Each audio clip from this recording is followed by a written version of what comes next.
The expectation of a UFC pay-per-view is that the main event is a big deal. The undercard might be stacked, it might be weak, but that headliner is going to be the reason you're willing to fork up your hard-earned cash to watch. With the UFC running monthly pay-per-views now since 2006 though, not every headliner meets that lofty standard, which can lead to pay-per-views being converted to fight nights or shows being outright canceled. But sometimes the UFC will polish up a crappy main event and sell it anyway. So today we're going to be counting down 10 cards with headliners more worthy of the early prelims than UFC pay-per-view main events. These fights weren't exactly moving the needle, and the pay-per-view buy rate reflected it. Hey, before we get into it, don't forget to like, subscribe, and click the bell to turn on notifications. That way you never miss an upload. I'm Tommy from MMA On Point, and these are the 10 worst headlining fights in UFC pay-per-view history.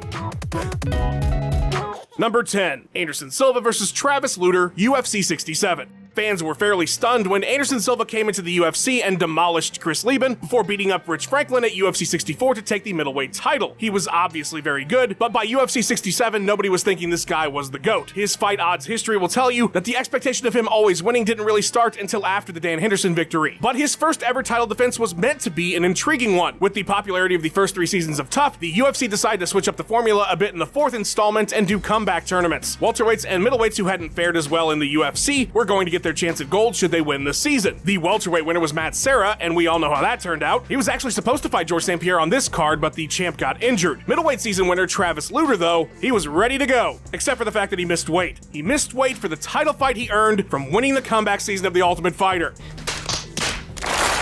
And so UFC 67 was headlined by just a middleweight fight, just a fight with no stakes between Anderson Silva and a guy who was 1-2 in the UFC before winning the Ultimate Fighter. Keep in mind, the Serra fight hadn't happened yet, so there was very little expectation of these winners, and things became even more mundane with the fact that the title wasn't even on the line. Silva submitted Lutter in the 2nd round despite him being the Michael Jordan of BJJ. Shout out to my boy Goldie. Number 9. Max Holloway vs. Anthony Pettis, UFC 206. When the UFC goes big, they really go big. Their 205 event and debut in New York was epic in scale, with Conor McGregor capping the night off as double champ. Building from the momentum of that historic card, the promotion would make their next pay-per-view offering in Toronto, Ontario, Canada, and wow, would it be nowhere near the previous event. If UFC 205 was a T-bone from Ruth's Chris, then UFC 206 was a 6-piece chicken nugget from McDonald's with cold fries. The card was supposed to be headlined by Daniel Cormier and Rumble Johnson in a light heavyweight championship rematch. Not bad at all. But less than 3 weeks before the card, DC was forced out with an injury. Then the UFC asked Rumble if he would like to fight Gegard Mousasi instead, most likely for an interim title, but Anthony decided waiting for the real thing was probably for the best. And so the UFC had 2 weeks to come up with a new headliner. Instead of scrambling to find unbooked talent, they pulled a fight from the undercard between Max Holloway and Anthony Pettis to serve as the new main event. But they couldn't just have these two fight each other for nothing, otherwise how could they justify not turning it into a fight night card? So the UFC made the most pointless interim title of all time. Jose Aldo was already the interim featherweight champion. Conor had just become double champ of course, so they stripped Conor, made Jose undisputed, then had Holloway and Pettis fight for an interim title nobody needed, just so they could still make this a pay-per-view. Yeah, it was a bunch of nonsense. Even sillier, Pettis didn't make weight, so only Holloway could win the pointless belt, which he did. He fought Aldo that spring and unified the titles.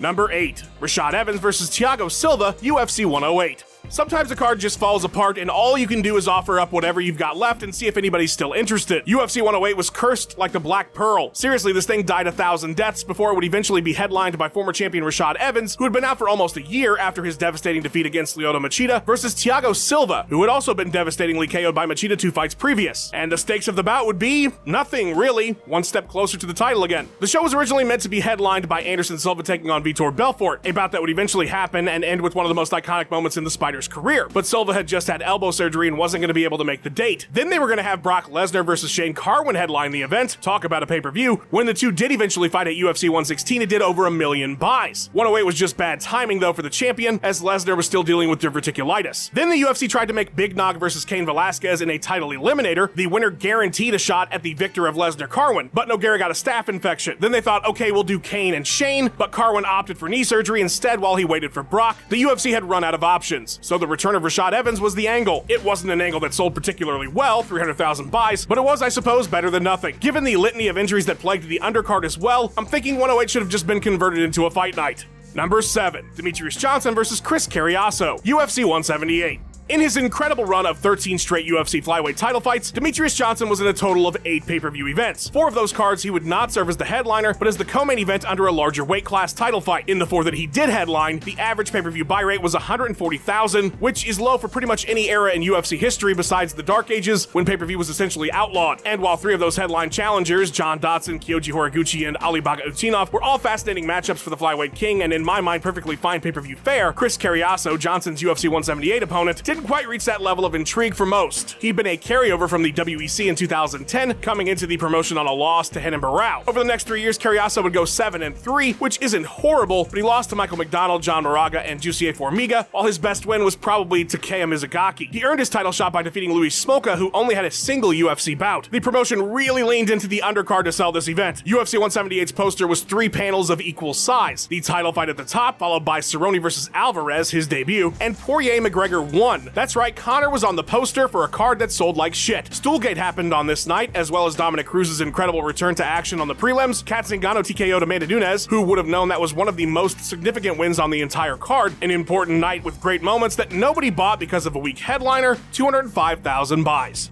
Number 6, Rich Franklin vs. YUSHIN OKAMI, UFC 72. Alright, it's 2007, you're the UFC and you're heading to Belfast for the first time ever. It's a pay-per-view event. Who are you going to have as your headliner? Maybe Randy Couture's first title defense after coming out of retirement and winning the heavyweight strap. Too big? Okay, Sean Shirk defending his lightweight title against Hermes Franca. Too big too. Okay, let's do Rich Franklin versus Martin Kampmann. Martin's out. Alright, YUSHIN OKAMI then. Let's do Rich Franklin versus YUSHIN OKAMI as the headliner for UFC 72 in Belfast. That'll sell a ton of pay-per-views, especially considering it'll be on tape delay and the result will already be known before you can buy it. Perfect. Oh shit, it only did 200,000 buys. Yeah, so during this era, the UFC was really big on expanding into the Euro market, primarily the UK, and so from UFC 70 to UFC 138, every once in a while a numbered card, which would normally indicate pay-per-view, would take place in various parts of the UK or Germany, but what they realized after the debacle that was this event, UFC 72, fans really don't care about these nothing cards, and they're not going to pay money for tape delay. And so the other 6 or so numbered cards that were a part of this initiative by the UFC would air on Spike TV on tape delay and do fairly well in comparison to asking fans to fork up pay-per-view cash. Now, Rich Franklin is a solid name for a headliner, and OKAMI was on a 4-fight win streak in the promotion. It's not as if the bout had no stakes either, it was a title eliminator. But like, imagine if the UFC headlined a pay-per-view this year with Robert Whittaker versus Derek Brunson on tape delay. It's a good fight, I'm not paying for it though.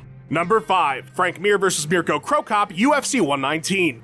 It's widely considered one of the worst UFC events of all time, and before the entire show shit the bed, it wasn't the greatest on paper either. UFC 119 marked the promotion's first ever trip to Indianapolis, and they welcomed the Circle City into the fold with Frank Mir coming off an interim title fight loss to Shane Carwin versus Mirko Cro Cop at what would be the beginning of the end of his UFC run. The next 3 fights all KO TKO losses, he would never compete in the promotion again. Tell me the UFC knows their headliner is weak without actually telling me. The 2 main eventers are the same size as the co-main event fighters on the poster, and there's really not much of an excuse for this card. Top billing was originally to be Mir versus Big Nog, which would eventually take place at UFC 140 and feature that iconic Kimura finish, but it wasn't the headliner for that show, and rightfully so. Nogueira couldn't make 119 due to an injury that ended up requiring surgery, and so Cro Cop was summoned. Mirko was coming off 2 wins, but one was Anthony Perosh, who had no business in that fight, and a shock submission victory over Pat Barry late in the 3rd at UFC 115. A lively enough moment to earn him this headliner, but considering only a few shows from then Cain Velasquez would defeat Brock Lesnar for the heavyweight title, it's not as if the stakes were exactly high here. As previously mentioned, the show was a real disaster with an ultra boring main card, including the headliner, which mercifully ended in the 3rd with a knee by Mir. 295,000 bought this one and regretted it.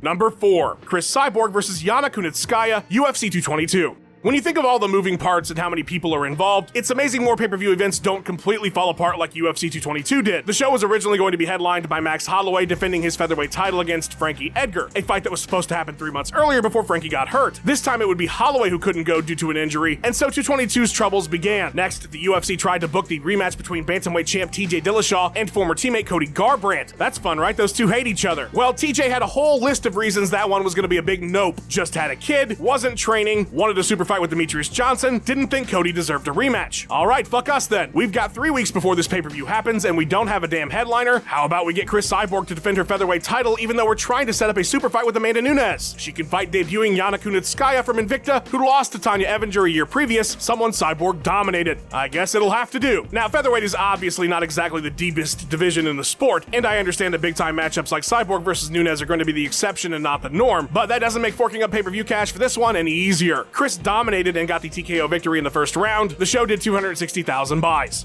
Number 3, ANDREI ARLOVSKI versus Justin EILERS, UFC 53. UFC 52, the pay-per-view that came right after the TUF Season 1 finale, was a landmark show for the promotion. Chuck Liddell and Randy Couture headlined in a light heavyweight title fight. It was a massive show. It did great numbers. It was the turning point for the UFC, really following the Ultimate Fighter's success. And they followed up that monumental show with an absolute dud. In one of the weakest eras in heavyweight history, ANDREI ARLOVSKI would become the interim champion after defeating Tim Sylvia at UFC 51. Frank Mir, the actual champ, was sidelined after his near-fatal motorcycle accident. With the title's future unclear, rather than promoting ARLOVSKI right away, they had him defend his interim title at UFC 53 in what was going to be an incredible show. Originally to take place in Japan, ANDREI was going to fight MIRKO at Yokohama Arena, but the promotion couldn't find enough sponsorships to make the trip worthwhile, and so the fight was scrapped and they headed to Atlantic City. Then former champion Rico Rodriguez was going to be part of the headlining bout with the Pitbull, but he had issues in camp and was forced to drop. The solution? Justin EILERS. 1-1 in the UFC. He'd just been KO'd in the first round by Paul Buentello at UFC 51. Why not Paul then? Well, he wasn't medically cleared yet when the headliner was made. He's on the card. He wins the first bout of the show. They just couldn't get him in time to start printing posters. That's how shallow this division was at the time. ARLOVSKI would TKO EILERS in the first round, and only 90,000 people bothered to pay to see it. Compare that to the pay-per-view previous, which sold 280,000. Big flop.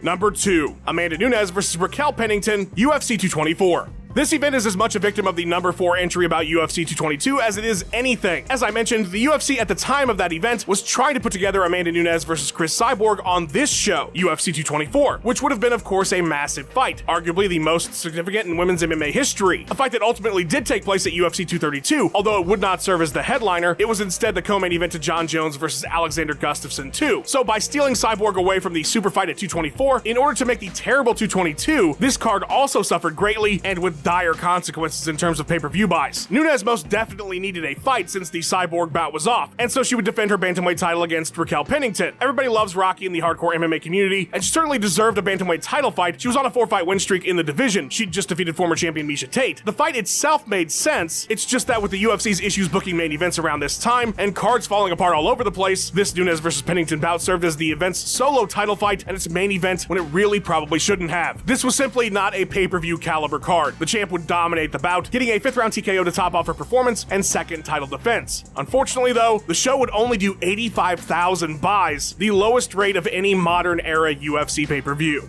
Number 1, Holly Holm versus Germaine de Randamie. Holy shit, was 2016 a massive year for the UFC. Conor McGregor breaks records with the 2 Diaz fights and becomes the double champ at UFC 205, the promotion's debut in the Big Apple. Ronda Rousey returns at the end of the year for that massive card against Amanda Nunes. Brock Lesnar returns at UFC 200, a milestone show that sells over 1 million buys as well. The UFC is bought by WME IMG for $4 billion. It's probably the best year the promotion's ever had and will likely never be topped. So how do you follow up such a year? How do you kick off 2017 right? How do you set the tone? Holly Holm versus Germaine de Randamie for the inaugural featherweight title. Honestly, we're lucky we even got that. UFC 208 was supposed to happen in January in Anaheim, but there were so few fights available as headliners, the UFC scrapped the show altogether and moved to the next month. Originally, they wanted Max Holloway and Jose Aldo to unify the featherweight championship, but Max had that fight with Pettis at 206 for the pointless interim gold and needed some more time to heal up and train. And that's really it. No other headliners were ever attached to this show. Technically, the division didn't even exist yet. It was supposed to be created for Cris Cyborg, but she couldn't participate in this inaugural title fight as she was still sorting out a bogus USADA issue. Holm was coming off 2 losses in a row. De Randamie had never headlined an event. It just didn't make any sense. Go back to any articles that announced this fight as the headliner and read the comments. They're brutal. Not exactly the kickoff the UFC wanted after a landmark year. Unfortunately, the fight itself would also be a disaster, something we've discussed plenty of times on this channel. Tough start to 2017. A big ol' shout out to my dude Luke Taylor for editing this video together. You can find him and his awesome digital art on Twitter at @cooltome_. A big thank you to Ben Rosette, who provided that sweet tune you heard in the intro. Check out his music by clicking the link in the description and go give him a follow on his Instagram and Twitter page @BenRosette. Alright, that's all I got for you. Thanks for watching. Please like, subscribe, and have a wonderful day.